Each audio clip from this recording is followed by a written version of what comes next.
ನಿಜವಾಗಿ ನಾ ಇಷ್ಟು ಒಳಗೆ ಹೋಗ್ಬೇಕಿತ್ತು. ಅವರಿಬ್ರು ಹೋದ್ರಲ್ಲ, ಅವ್ರ ಜೊತೆಗೆ ಹೋಗ್ಬೇಕಿತ್ತು ನಾನು.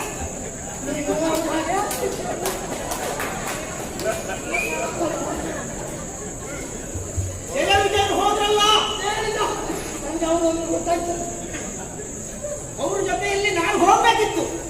ಹೋಗ್ಲಿಲ್ಲ. ಯಾಕೆ ಹೋಗುವ ಅಲ್ಲ, ಅವರಿಬ್ರು ಹೋದ್ಮೇಲಾದ್ರೆ ನೀವು ಒಂದಿನ ಕಾಣಿಸಿಕೊಳ್ಳೋದು ಒಂದು ಅವಕಾಶ ಕೊಡ್ಬೇಕು. ಜಾಗಕ್ಕಾಗಿ ನಾವು ತವಕಿಸಬಾರದು, ಹಬ್ಬ ಹಬ್ಬಿಸಬಾರದು. ನಾವು ಪ್ರಾಮಾಣಿಕವಾಗಿ ಏನು ಮಾಡಬೇಕು ಅದನ್ನು ಮಾಡ್ತಾ ಇರಬೇಕು. ಜಾಗ ನಮ್ಮನ್ನು ಹುಡುಕೊಂಡು ನಿನ್ನ ಲೆಕ್ಕದಲ್ಲಿ ಮರಣೋತ್ತರ ಪ್ರಶಸ್ತಿ ಬರ್ಲಿಂತ ಇದ್ದೀವಿ. ಏನಾದ್ರೂ ನಾವು ಗಟ್ಟಿ ಇರುವಾಗ ಸಿಗ್ಬೇಕಾ? 60-70 ಸಿಕ್ಕರೆ ಎಂತ ಪ್ರಯೋಜನ?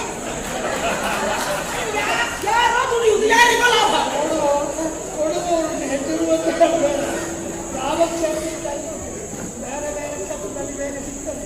ಇಲ್ಲಿ ಸಿಗಬೇಕು, ಅಷ್ಟು ಶ್ರಮ ಅವರಿಗೆ. ನಿಜವಾಗಿ ಆದಿಮಯ ಗೊತ್ತಾಗ್ಲಿಲ್ವ ಅಂತ ಎಲ್ಲರೂ ಪುಸ್ತಕ ಸಿಕ್ಕ ಹೊಸ ಪುಸ್ತಕ ಓದ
ನಾನು ಬರೇ ಕೂತ್ಕೊಂಡಿದ್ದೆ. ಕೆಲಸ ಮಾಡಲಿಕ್ಕೆ ನನಗೆ ಹೆಸರು ಕೇಳಲಿಕ್ಕೆ ಹಿಂದೆ ಸುಮ್ಮನೆ ನಮ್ಗೆ ಈಗ ಹೇಳೇತಾಗಿದ್ರಂತ ಈಗ ನಾ ಬರೇ ಕೂತ್ಕೊಳ್ಳಿಕ್ಕೆ ಅಂತ ಹೇಳಿ ಅನುಮಾನ ನೋಡಿ ಈಗ ಕುಳಿತುಕೊಂಡು ಸಾಕಾಗ್ತದ ಪುಣ್ಯ ಅತ್ತ. ಅದಕ್ಕಾಗೇ ಇರುತ್ತಲ್ವ, ಅದು ಸುಮ್ಮನೆ ಕೂತ್ಕೊಳ್ಳೋದಿಲ್ಲ ನೀನು. ಹೌದು. ಯಾಕೆ ನಾನು ವಿಚಾರ ಮಾಡಿದ್ದೇನೆ, ವಿಷ್ಣು ಪ್ರಪಂಚದಲ್ಲಿ ವಿಷ್ಣು ಅಂತ ಕಾಣಿಸಿಕೊಂಡಿದ್ದರೆ ಯಾರಿಗೆ? ಅದು ಅವ್ಯಕ್ತನಾಗಿ ಕಾರ್ಯಮುಖನಾದ ಈ ಸುದರ್ಶನ, ಅನುಮಾನವೇ ಇಲ್ಲ. ಅಷ್ಟಕಸ್ಯ ಪ್ರಭಾವೇನ ಶಿಲಾಭವತ್ತು ಶಂಕರ. ಹೌದು, ಪೂಜೆ ಮಾಡುವುದರಿಂದ ಶಿಲೆಯೊಂದು ಶಂಕರವಾದ ಅಷ್ಟೇ, ಅನುಮಾನ ಬೇಕಿಲ್ಲ. ಅಯ್ಯ ಬಹುಮತ ಸ್ವಲ್ಪ ಉಳಿದು ಕೇಳುವಾಗೆ ಈಗ ಕೇಳಬೇಕಾದ್ದು ತಿಳಿಯಬೇಕಾದ್ದು ಇಷ್ಟು ವರ್ಷ ಹೌದು ಅದನ್ನ ಹೇಳಿಲ್ಲ, ಅವನ ಹತ್ರ ಹೇಳಿಲ್ವ ಅಂತ. ಇಲ್ಲ ಇಲ್ಲ, ಪ್ರಸಂಗ ಬರಲಿ, ಈ ಪ್ರಸಂಗ ಬರಲಿಲ್ಲ.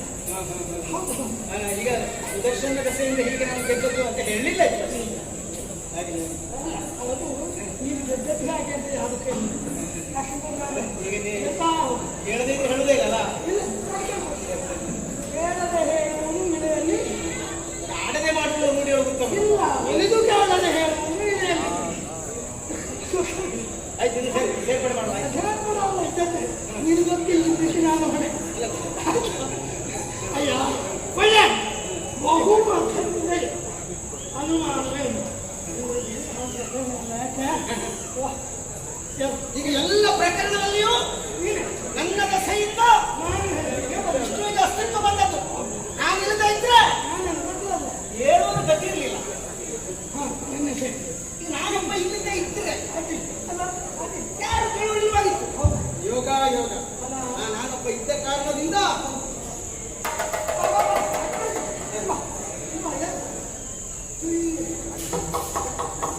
ನೀನು ನನ್ನ ಆಭರಣ ಜೊತೆಗೆ ಆಯುಷಿ ಅಲ್ವಾ? ಈಗ ಈಗ ನನ್ನ ದಸೆಯಿಂದ ನೀವು ದೊಡ್ಡವಾದದ್ದು ಗೊತ್ತಾಯ್ತು. ಈಗ ಹೌದಾತನ್ನು ಒಪ್ಪಲಿಕ್ಕೆ ಮತ್ತೇನು ಮಾಡೋದು ನಾನು? ನನ್ನ ಕೈಗೆ ಯಾರು? ನನ್ನ ಜೊತೆಗೆ ನಿನ್ ಜೊತೆ? ಹೌದು ನಿನ್ನ ಜೊತೆ ನಾನು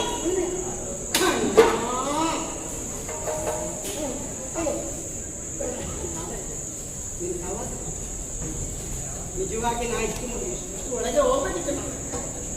ಅವರಿಬ್ರು ಹೋದ್ರಲ್ಲ, ಅವ್ರ ಜೊತೆಗೆ ಹೋಗ್ಬೇಕಿತ್ತು ನಾನು.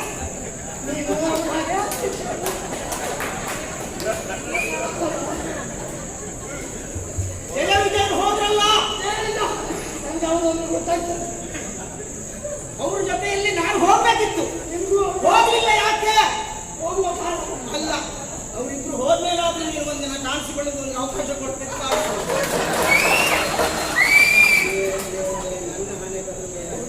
ಗೋಡೆಗೆ ತುಳಿ ಬಡೀನಿ ಬರ್ತಂತೆ. ನಾವು ತುಳಿದು ನೀ ಹೆಸರು ಮಾಡೋದಲ್ಲ.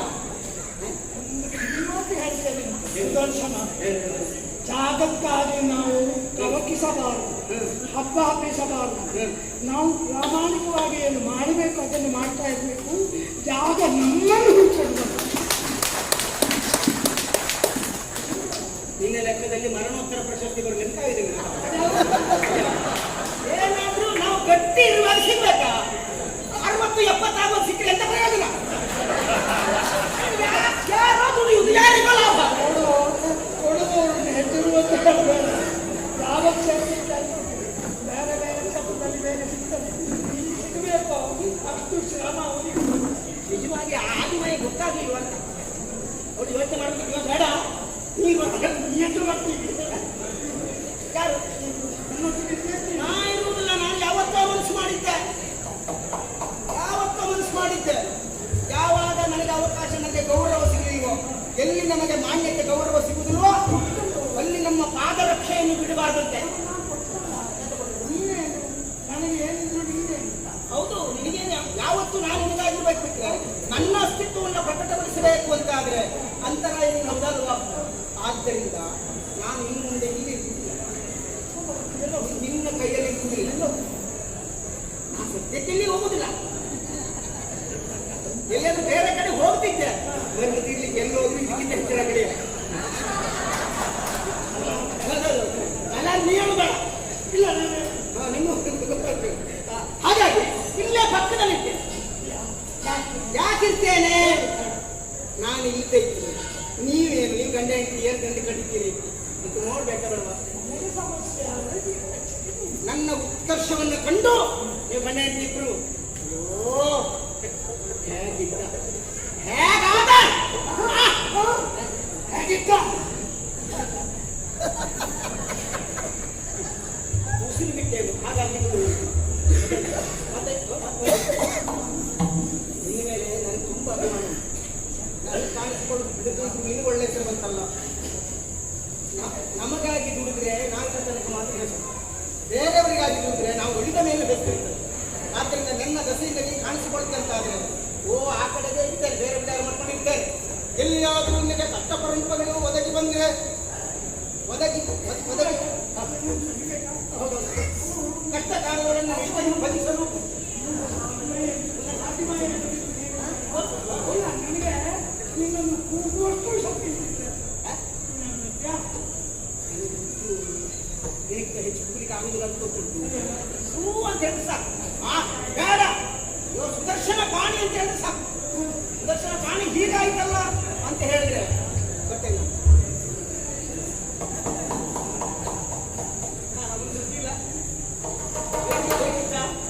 ಇಲ್ಲ ನಮ್ಮೆಲ್ಲ ಯಾಕೆ ಸುಮ್ಮನೆ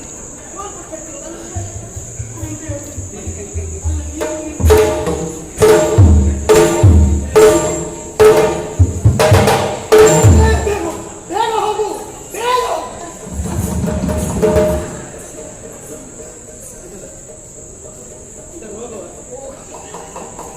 ಹಾಗಾದ್ರೆ ಅದಾಗಲ್ಲ. ವಿಜಯದ ಸಂಕೇತ ಗೊತ್ತಾಯ್ತಾ ಅಮ್ಮ? ಮತ್ತೆ ಬೇಕಾದ್ರೆ